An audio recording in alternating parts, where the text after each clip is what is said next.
আসছিলাম আমরা দ্বিতীয়বারের পিকনিকে। তো এখানে আসছি, জায়গার নাম হলো ব্রাক স্টেডিয়াম, তাই না? ব্রাকের স্টেডিয়াম। তো এখন প্রায় 3:30 বাজে। এই সময় আমি ভিডিওটা করতেছি। তো সবাই হলো পাশে ব্রাক ইউনিভার্সিটির দ্বিতীয় ক্যাম্পাস আছে, তো সেই ক্যাম্পাস দেখার জন্য গেছে।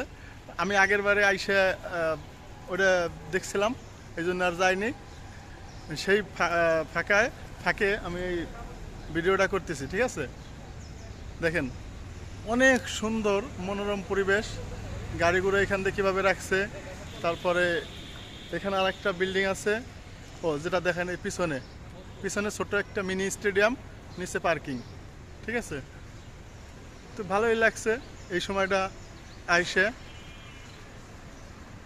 দেখেন, একবারে মনোরম পরিবেশ। পিছনটা দেখাই, এই পিছনে এখানে হলো রেস্ট হাউস, ঠিক আছে? তারপরে গেস্ট হাউস, তারপরে হলো গিয়া ফরেনারদের জন্য আলাদা একটা বিল্ডিং। তো আরেকটা জিনিস দেখাই, এটা এই বিসিডিএমটা শুভ উদ্বোধন করেন স্যার ফজলে হাসান আবেদ 2011 সালে ফেব্রুয়ারির 4 তারিখে, ঠিক আছে? ফেব্রুয়ারির 4 তারিখে 2011 সালে এই বিসিডিএমটা উদ্বোধন করা হয়। তো আসবেন যারা ব্র্যাকে চাকরি করেন, ব্র্যাকের বাইরে যারা আছেন, হয়তো যাদের মন চাবে যে একটু দেখে যায়, এই জায়গাটা আসবেন। দেখেন, দুইটা ঝাউ গাছ আছে, এই যে একটা আর একটা আছে, এই যে আমার পিছনে আর একটা ঝাউ গাছ, ভিতরে একটা কৃষ্ণচূড়া গাছও আছে। সুন্দর, মানে পরিবেশটা সুন্দর দেখার মতো। কৃষ্ণচূড়া গাছে ফুলও আছে, কিছু কিছু ফুল আছে। তো এখন তো ফুল প্রায় শেষের দিক, ঠিক আছে?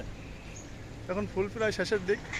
এখানে অনেক ধরনের ফুল গাছ আছে। এই যে এই ফুলটা কি ফুল একটু কমেন্টে জানাবেন। দেখেন তো এই ফুলটা কি ফুল, সুন্দর সুন্দর ফুল, তাই না? ফুলটা সুন্দর না? ভিডিও করার সময় না, এই ফুলটা চিনি, এটা হলো জবা ফুল, এটা জবা ফুল, ঠিক আছে? তো অনেক ধরনের ফুল গাছ আছে। এই যে মোটা মোটা গাছগুলো, এগুলো কি গাছ বলেন তো? যারা যারা একটু জানেন একটু কমেন্টে জানাবেন। হাত ব্যথা হয়ে গেছে। তো এই ছিল ভিডিও। মানে ভিতরে আর যাওয়ার মতন প্রচুর রোদ। অন্য সবাই যারা আছে ঘুরতে গেছে, আমার আবার এই রোদের ভিতরে ঘুরে, আমি সেই রোদের ভিতরে ভিডিও বানাচ্ছি। দেখেন, এই যে এটা কি বলে, বেলি ফুল না? এটা কি ফুল? তো সুন্দর পরিবেশ। এটা ব্র্যাকেরই একটা প্রতিষ্ঠান। আসবেন, যারা সাভারে আসবেন। এখানে হয়তো বাইরের লোক ঢুকতে দেয় না। যদি কেউ পিকনিক, তারপরে কোনো অনুষ্ঠান করতে চান, এখানে ভাড়াও নেওয়া যায়। এটা কর্তৃপক্ষের সাথে কথা বলে তারপরে এটা ভাড়া নিতে হয়। জানি না বাইরের লোকদের দেয় কিনা, আমাদের ব্র্যাকের লোক আসে তাই মনে করেন জায়গা দিতে পারে না। তো এই ছিল ভিডিও। আর পরবর্তী যদি কখনো ভিডিও করি তাহলে ভিডিওটা করব, ঠিক আছে? আজকের মতন বিদায় নিচ্ছি, আল্লাহ হাফেজ। ও যারা ফেসবুক থেকে দেখছেন তারা ফলো করবেন, আর যারা ইউটিউব থেকে দেখবেন তারা আশা করি সাবস্ক্রাইব করে পাশে থাকবেন। ধন্যবাদ সবাইকে। ভিডিওটা কেমন লাগলে একটু কমেন্ট করে জানাবেন। একবার এই করছি আনকাট ভিডিও, তো হয়তো এডিটিংও করব না, এডিটিং ছাড়াই ভিডিওটা আপলোড দিয়ে দেবো, ঠিক আছে? দেখা হবে অন্য কোনো ভিডিওটা অন্য কোনো সময়। আল্লাহ হাফেজ।